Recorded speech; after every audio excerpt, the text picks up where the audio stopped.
y estas son sus hazañas, y esta es su copa, y este es el Olimpia, y esta es su hinchada. ¿Cuántas victorias tiene Olimpia de esta? ¿Cuántas veces tuvo que sufrir este público para disfrutar de la Copa Libertadores?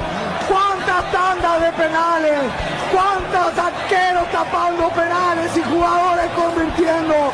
Para que Olimpia paso a paso se vaya convirtiendo en ese equipo que en la Copa Libertadores disfruta de jugar esta Copa. Que la Copa no quiere que Olimpia se elimine nunca.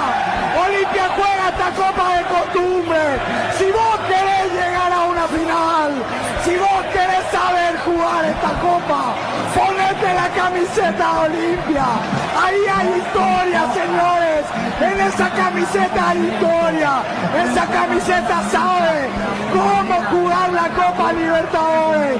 Por Dios, lo que es este estadio, lo que ayuda a la historia, lo que ayuda a esa estrella en el pecho, los que van a seguir sufriendo, los equipos que vengan a Paraguay y le enfrenten a este campeón del mundo.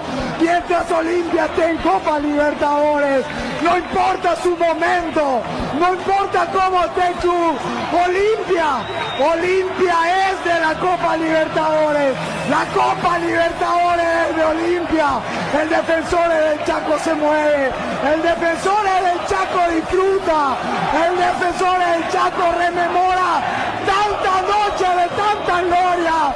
Esto es Olimpia, carajo.